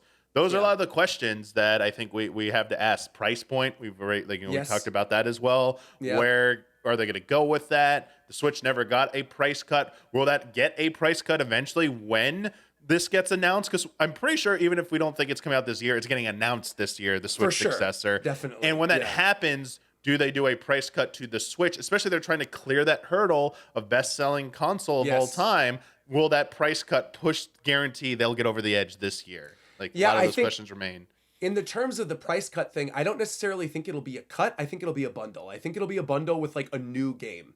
Because normally the bundles are like, here's Mario Kart, and you get 3 months of Switch Online or something, and it's the same. You know, I think it will be something along the lines of like the new Pokemon, right? Like whatever their big holiday game Yeah. is, I think that'll be the thing that they pack in with it, and it'll just be a new game with that system. The other wild card that I was thinking about right now, and this was something I was thinking about going into even the partner direct that happened a while ago, and we didn't get anything on this. And it is odd considering what a big seller this is in Japan and what a massive deal this would be. If you remember, 2 years ago, they announced the next mainline Dragon Quest game Yeah. and an HD 2D remake of Dragon Quest 3, which is like notoriously the most nostalgic, most popular in Japan. I think if there is something that allows the Switch to continue to be this big seller in Japan moving forward, it would be if they released one of those Dragon Quest games or both of them this year on Switch. Like if DQ3 this year. HD, I mean, one of them has to be. I They think have the to be. 3 HD is more likely. Dragon Quest Yeah. 12, I'm a firm believer that it can't be shown off till Switch successors announced. I think it's I agree. 100% because I think it's cross. agree. I think it's gonna be Yes. on both. It's gonna be on Yes. both, but like just like I think Metroid Prime 4 has that's like Copium. We haven't seen 4 because it's cross-gen. We haven't seen Yes. Dragon Quest 12 because it's it's cross-gen. cross-gen. Nintendo's telling them you can't if it is going to be cross-gen, you can't show it off. Period. Until we've talked about the successor, we just need to Yes. like even just announcing the name, then you can talk about it. So that's where I'm I at. agree. I totally agree with you. I think 12 is the cross gen. I think 3 HD 2D is like within the next year. I really do. Like I don't know why they're not talking about it. Maybe Square's just like, look, we're hedging all our bets on Final Fantasy right now. We're going to wait a little bit. Dawn Trail's coming out. We got apparently a new Bravely game. Like, they're cooking up a lot of stuff over at Square. So, they don't necessarily need to announce it. And we know it's in development, but that does seem like something that, because it already looked so good when we saw the HD 2D version the first time, that could have just been quietly in development, and they go, hey, look, this drops in like 3 months or something. And that would, a holiday season in Japan with a Pokemon game and a Dragon Quest game exclusive to Switch is like massive for sales numbers. You don't need more than that, right? Yeah, Obviously, that's Dragon huge. Quest for America isn't as big of a deal, but in Japan, you don't need anything else other than that. You could do that for those two games over the holiday, and you're fine. Yeah, absolutely. I do see in our chat people, and it's been in my mind, like people shouting, "What about Kingdom Hearts 4?" Because we're talking about Square Enix. It's like, is that something that is more of a realistic possibility hitting Switch's successor, or do you think maybe it'll be beyond it and not make Switch's successor? Ain't no way it's going to be on Switch. Yeah, definitely a Switch successor thing. I also feel like that's a franchise that's always kind of felt weird that it wasn't on Nintendo systems. That just feels like kind of made for it. And now that Sora's gotten Amiibo and like he's in Smash Brothers, I think the likelihood of that coming to something other than just PlayStation, I don't know. It seems more likely than it would have been like 3-4 years ago.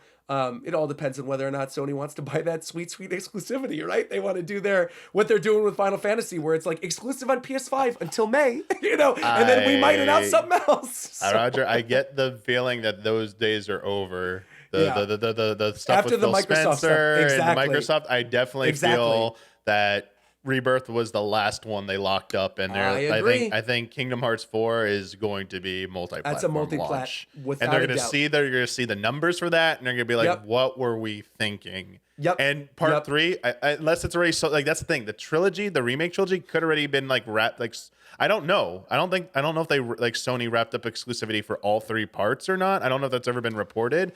But if it could have been like something. But if they didn't, if part 3 is not wrapped up, there's no way part 3 is going to Sony exclusive at this point, in my opinion. Like part 3, whatever it's called, is going to be multi-plat release. Yeah, at least for sure. PC day and date for the very least. Like I think they gotta, embrace that, and I would love to see that. And I'd love to see part 3 also be on Switch's successor too. Like that would be pretty nice to see. I'm not holding my breath. I don't think part 3. I think by that point, I really don't even expect to see part 3 until like PS6. I really don't. I don't think it's really? Yeah, it's not a PS5 game without a doubt. I think, even with Rebirth, next week, I feel like people are going to be playing that, but I think they're waiting. I think there's so many other games that are coming out they've already announced Kingdom Hearts 4. They've got Dragon Quest. They've got so much other stuff. I don't think they're rushing development for it. I think if anything, unless like the PS5 lasts another 4 or 5 years, right? But realistically, the way they're talking about it, where they're like, we're in the latter half of its life cycle now, or they were saying about like they're wrapping things up. I'm like, are you daft? Yeah. Like people can barely get the system as it is. And now you've got Switch coming out like with a successor that's probably going to be as strong as a base PS5 or PS4 Pro. And now you're saying like, okay, well, we're just going to start wrapping this sucker up now. It's like, okay, well, if you do, then like I said, I think part 3 would have to be on PS6. I don't think it'd be a PS5 game. Yes. Talk to me after you finish Rebirth and let me know what your thoughts are on like when you think the next one's coming out. I'm very curious to hear what people feel like after they play Rebirth. Right on, I will. Seeing what they did structurally with the game. I'm not talking about like no spoilers, no story stuff. Of course. Structurally with the design of the game's world and environments. There's stuff in there that leads me to believe that it'll be sooner rather than later. They've done their work already, and I feel like part 3 is coming sooner than later. Wow. But that's just me. Cool. I mean, no complaints there. That's great. If they want to do a full trilogy collection or something, release it in one bundle on PS5, that'd be great. 3-4 years from now or something. I'm down for that. Sorry, so in chat again, Post asked about Persona 6. I mean, they already confirmed that's going to be multi-platform. Yeah, for and sure. a worldwide release. So that's Atlas has finally embraced that, and I think for sure Reload is coming to Switch's successor. Yeah, probably when the DLC, whenever that, because they like the leakers have said like there's no Royal Edition, but there's the DLC, the Femme main character and the answer, whatever it's called, the posting or whatever, those are going to be in there, but they're just going to be purchasable to add to the existing game. Yep. So if that happens, I definitely think that 6 is probably going to come to Switch's successor as Also, well. again, like I think, man, Sakurai did his work this generation. I'm telling you, because he like put in the love with those third parties, Yeah. and now I think because those third parties have been releasing their games on Switch, like obviously all the Pixel remasters came to Switch for Final Fantasy. You've got all the other retro games as well, like 12 got on there, 7, all of them. You could play a good chunk of the Final Fantasy games on Switch right now. You have Minecraft already has been a thing for years on Switch. You have potentially even like with the stuff going on with Xbox, if they end up making a new Banjo or something along those lines, like there's all of these other franchises that they've now established these relationships with that I don't see that not carrying over to the next system. And Persona's a big one, right? Like Atlas kept saying, well, we don't know if it's going to sell well if we put it on the Switch. Then they put it on the Switch and it sold well. And like, of course it did. It's a massive install base. Like, of course it sold decently if you put Royal on the Switch or Tactica or whatever, you know. So I don't think Persona is necessarily going anywhere. That's Whether or not true. it's multi-plat immediately, have they said that? That's what I need to back up and say. Yeah. The worldwide release, no like regional staggering, that's confirmed for Persona 6. Got Sorry. it. 'Cause, Okay. yeah, we're not getting this like no more of the days of like it comes out in one region first. Sorry about that. Right. But I think what they've done, like with bringing those games to PC, I do think they're like I hope that Sega Atlas is seeing the benefit of putting those games on as many platforms day and date. Most So definitely. Yeah. that is a hope. It could obviously be wrapped up as an exclusive, like for a window of time, but the copium in me is like, please put Persona 6 on like everything day one. Yeah. Like it's just so much better for your brand. Like this is the most obvious thing. It is so much better for your brand if you're trying to get it to explode and it's ready to pop off, to put it on everything and don't hold it to like one system, please. Of course. Yeah. You mentioned that. I also think something that to me is like a lock for the next Switch in terms of games are the newly reimagined versions of those classic Sega IPs, like the Golden Axe, Oh yeah. Crazy Taxi, Jet Force, all of that stuff is Switch. I mean, Sega and Nintendo have such a good relationship now that like I don't see a realm in which all of those games don't come to Switch too. Yeah. Yeah, I mean, I expect better third-party support than even Switch had. Yeah, because I agree. so many people saw they probably missed the boat, and they probably, if they wanted to get on it and they didn't, it's probably because like, hey, we know there's gonna be a successor. We're hearing behind the scenes, it's gonna be like it's a sure thing. It's gonna be great. Let's save our resources and put it into this and get on like ground on the ground floor for the next system rather than trying to come in so late into the game for this. And like even like through like all the deals in the Activision Blizzard deal with Microsoft, it's like Call of Duty has to be coming to Switch. So it's like we're getting a bunch of these huge things. These franchises are going to be coming to Switch. It's just a question of like how long that support is there for certain franchises. And how different is the parity between them? Because we went through this song and dance a little bit with Wii and Wii. Like we saw like remember the different versions of Call of Duty that came out. There's like a Wii version that was not even the same game. It was like they tried it for a little while. They're like, no, we're just gonna give you a different game. It's not even like this year's Call of Duty. It is very bizarre to think, like what they could end up doing. I mean, I feel like it'll probably end up being like the same game at this point. I think we've now kind of reached a cap where I don't imagine the next mainline Call of Duty will have a hard time running on Switch 2. You know what I mean? Like I feel like those games are pretty optimized. Do you want to be able to play it on a PC that's kind of underpowered as well? I don't see a world in which they do that anymore. I think long gone are the days of the Wii Zapper version of Call of Duty. I think Nintendo probably has been put renewed focused on getting like engines to run on its hardware, the Switch successor hardware, so it can be very easily scalable to run on there with their resources and assets. The last big question I have is like, sure, like from that standpoint, I think Nintendo might be able to, be ready to go on that front. Is the online infrastructure? That is the big question mark in terms of like what companies and publishers will be able to embrace Nintendo, because we rely on a lot of like online like modes, elements, and obviously there are a lot of games that are on Switch that do that already, and they just do it. I mean, I think that at this point it's like might as well, even if it's not the greatest, just put it on there. But will Nintendo try and meet anyone like halfway or go the extra mile to kind of shed that reputation that they don't have? They like lagging behind everyone else when it comes to their online infrastructure. Yeah, I don't know. I almost feel like the focus for the online, as much as I hate to say this, I feel like the focus for the online for the next system is probably going to be like more bang for your buck with Switch Online, right? Because Yeah. if the Switch is fully backwards compatible, the new one is fully backwards compatible, I am assuming day one, when you open it out of the box, you turn on your Switch Online account and immediately you can download F-Zero 99, NES, Super Nintendo, Genesis, whatever, all that whole library with all your cloud saves and everything will be there immediately. So Yeah. my guess is the value proposition of the online will be like, now you can play GameCube games on here. Now there's Sega Dreamcast, right? Like they throw on maybe a Wii one or something. Like they do something along the lines of that to make it more worth it to get and pay for the online. In terms of the actual infrastructure, I think it's a game by game basis, right? Because like personally, I don't really have issues with Smash Online. I'm totally fine. Occasionally there'll be a laggy match, but for the most part, it runs pretty decently. Mario Kart, same thing. Mario Kart is pretty good online. Splatoon, like, is miserable. Splatoon 3 online, you drop out midway through matches sometimes, you get kicked back to the lobby. Like, it's really, really, really bad. And I think, again, it is on a case-by-case basis with these games. I think it really is just going to depend on how much focus they want to put in to those games and how much of a life cycle they want for those games, right? Like, I think your Smashes and your Mario Karts, your Animal Crossings, I think will probably be pretty okay. I think it's your more second-tier stuff that you're going to start to have to worry.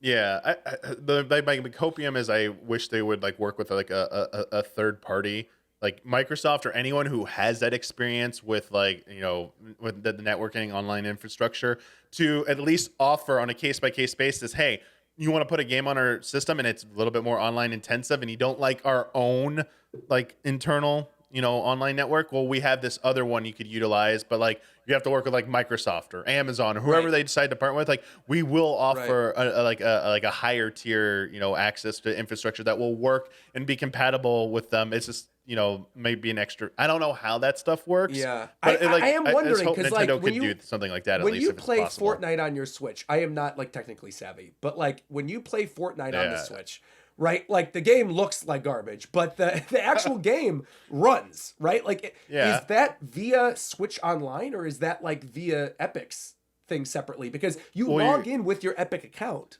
Yeah, I imagine you have to be connecting to Epic servers. That's what I'm saying, right? Because it's cross save, right? Yeah. So I don't see a situation in which like that would be an issue moving forward for other developers. So like I guess that's a good point. Like I guess games like they're making their own servers and Nintendo like interfaces with them. That's not going to be an issue. I guess it's like.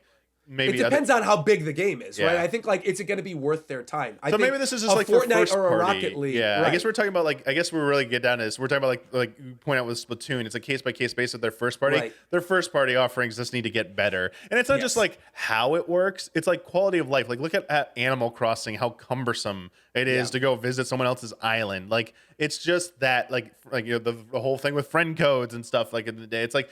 Will Nintendo get past those and make it just easier in their own games to Sarah and I point out you don't even need Switch Online to play Fortnite. Oh, there you go. Then. Yeah. So So I think this is where the refocus this so we don't like there's a little outer element, but like it's for Switch first party games. I think they just maybe if they could do a better job of their online offerings and their quality of life would be like a nice cherry on top for that Switch successor. So yeah. I mean, and for me personally, like I said, that is relatively low on the totem pole for me because it's like it's like Stockholm syndrome. I'm used to it with Switch, so I'm like, you can hurt me, that's okay, it's fine. But like, I think moving into the next system, right? Like, I do feel like your general consumer, if they are trying to get more of like a GTA, Call of Duty type audience to pick up that Switch 2, they are going to have a greater focus on online and make it genuinely beneficial to pay for it. Yeah. Do I think it will ever be on the level of like an Xbox Live? No. Do I think it could match like what PS Plus has right now? Absolutely. Like I think an argument could be made for making Switch Online like more worth it than PS Plus is. Like I literally canceled my PS Plus subscription because I'm not playing anything online. I'm playing Unicorn Overlord and Rebirth. I'm like, why am I paying for online on this thing when I could play Genshin on my computer? And I think they're sort of in a weird similar situation. The only difference is that there's first party games that I have to play online on Switch. That is something like a Smash Brothers. That is something like an Animal Crossing. And so like, I think from their perspective, they're probably looking at it like, but you get this whole library of classic video games that you have available at any given time. Like, our whole library of the greatest hits of all these other systems. Isn't that enough? And it's like, no, there's got to be a little something else to sweeten the deal. Yeah, they're expanding the value proposition for Nintendo Switch Online in the expansion pack. It's definitely something they're going to be focusing on. Yeah. And we talked about it in the discussion video we had with you. Yeah. I forget if it was me brought up, someone else brought up first, but it's something I was thinking of is the upgrade path. Like, if there is going to be your existing library and you'd like to get that like Switch successor bump. Hey, if you're an expansion pack member paying that premium price already, exactly, hey, you get that benefit. If not, it's like an individual fee, like a $10 fee per game, or whatever they're going to charge. And I totally believe that's going to be a thing they're going to do as well. Because I mean, you look at that even with the Switch Now.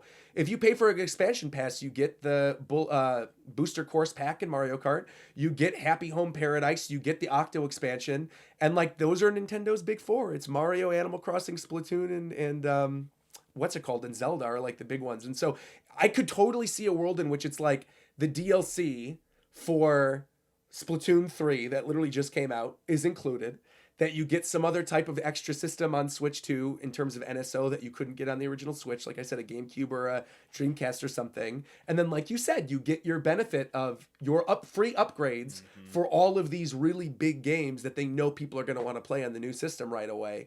You get those free of charge, Yeah, I think that's a very smart plan. I think it's like very likely to happen. Yeah, I agree. Yeah.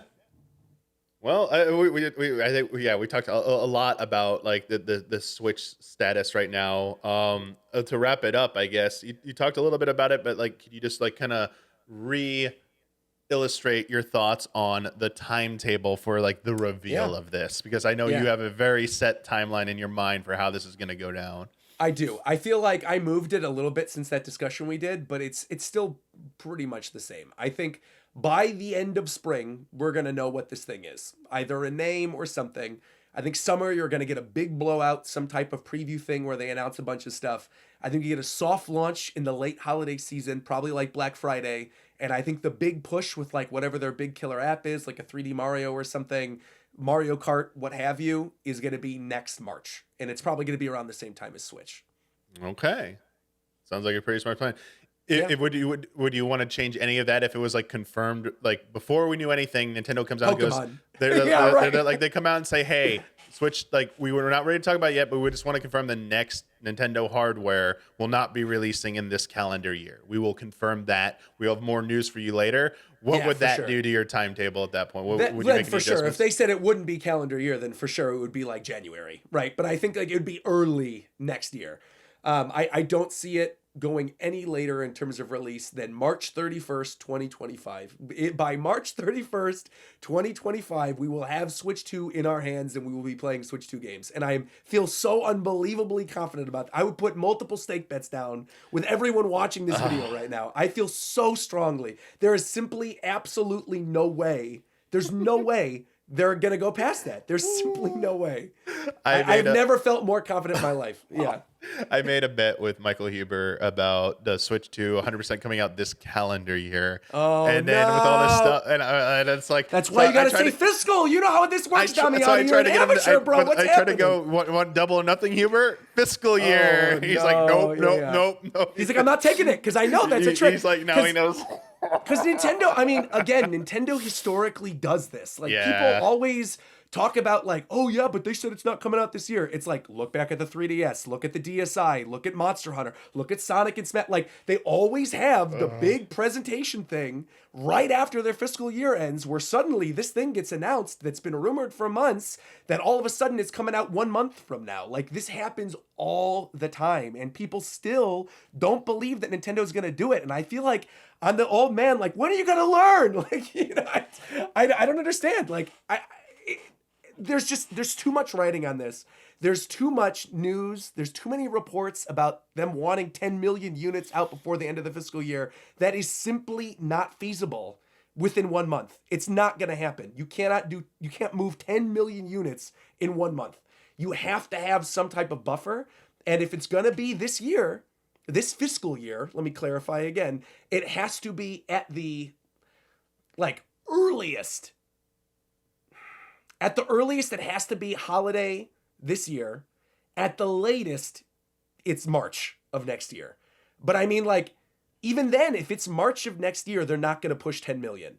Like they have to adjust their estimates or do something then. Like if you want to push 10, it's got to be January. You know, it's got to be like February. It's got to be early. I don't think they've ever released a system in that time frame. I think the earliest in the year was like March. We know with Nintendo Switch. like marches their own beat, but when it comes to hardware, I mean, you can try and make anything work, but like we do have these windows that for historically, we're talking like almost 40 years of historical data that says you probably should be launching your console in these months if you want them Right. to do like the succeed the best. And Right. I don't think January comes to mind when I think of like new hardware. Like the first month after the big holiday rush shopping season, people really want to like I'm thinking like broader beyond our enthusiast sphere. It's like the broader consumer that Nintendo's going for. Like, are they really going to drop that money in like January? It's Right. like after that big holiday spending, I just don't see that. Like TVs are the one thing because like especially in America because like the Super Bowl is coming out and like they do Sure. TV deals and like stuff Sure. like that. But like yeah, I just get flabbergasted when I think Yeah. about that. I think March is it, and that is very challenging to hit that sales goal they want to hit for Yeah. the units moved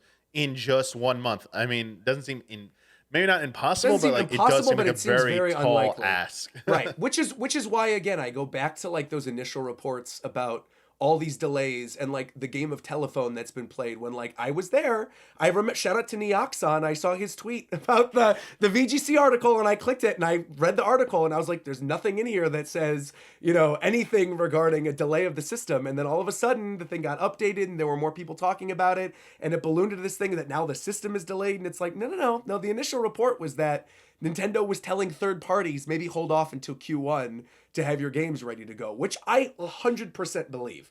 Because they also don't necessarily, I think, want like a third party to then compete with whatever their big game is for the holiday Yeah, season. If that if the too. third party has some cool thing coming out, they don't want to eat into the sales of whatever their next big game is going to be. Like, it doesn't make a lot of sense to me. I don't know. I'm sticking by the holiday, barring some major thing at this Pokemon Presents. I think. And I still, like, without a shadow of a doubt, by the end of spring, we're getting the name of this thing and we're getting more information on it. We're going to know what it is at the very least by the end of spring. Yeah. All right. I think I mean I obviously I could see this happening, so I don't like fully disagree. But my personal belief, I'm still sticking to like even if it's not coming out till Q1 of next year, I still think the summer reveal for me. Like I think like summer, Yeah. they stick. I think they stick to their timetable regardless of this delay because it's such a small delay that I was very attached to summer reveal. Kind of like let's rip the band-aid off. Here's what's gonna be called. Here's what it looks like. Yep. Here's like a little thing. Not even like that first like teaser video. It's just like really like here's some like concepts, and we'll talk more about it later this year. I think we get then like a few months later, like we get that teaser video where people are playing it. We're seeing some games running on it, and then we have like the presentation like 1 to 2 months before it comes out. And Yeah. that's the only thing I can see like moving a little bit is like that presentation, like the big Yes. Switch 2 presentation will get adjusted by probably like a month or two, depending on when the final date of the successor hardware will land. I totally agree. I think it is weird too because if you look at the timetable for it, if it is a holiday thing, that would historically go in line with like when PlayStation has their big showcases towards the end of the year, which again, like they probably won't have this year because they don't have any big first party games, excuse me. And also it kind of falls in line with when the September Direct would normally happen. There's almost always some type of big fall Direct, like it would make a lot of sense. I think the only thing kind of like throwing a wrench in this to me is all these shifting reports about how there was going to be a direct, but then the direct moved to like next month, and that's why we got the partner showcase, and then that delayed the Switch 2 reveal and all this other stuff. Like, I almost wonder if within like late March, early April, we do get like our last big mainline first party Nintendo Direct, right? And Yeah. that they end it with say, we see maybe the first footage of Metroid Prime, Yeah. and they say, by the way, this is running on Switch 2 hardware. You'll find out more information in summer during a big blowout. Like that could be that because knowing what we know already with the remainder of the Switch's lifespan, like there's not that many more games to announce release dates for. Thousand Year Door remake seems like a summer game. Fire Emblem could do fine with a couple months out, announcing it during that thing. And Metroid Prime is the one we haven't seen. So, yeah. Well, one way or another, I think within the next few months, we'll have a little bit more of an inkling on inclination of where they're going with this. Can't wait. I mean, I think that honestly, for me, the sooner the better. I'd love to be wrong and be Me like, too. yeah, they are like March, April. They do have something presented, and like exactly what you said, Roger. Like, I wouldn't be like that'd be awesome because Yeah. I was like, I just really hope the Switch 2 comes out this year, Switch successor.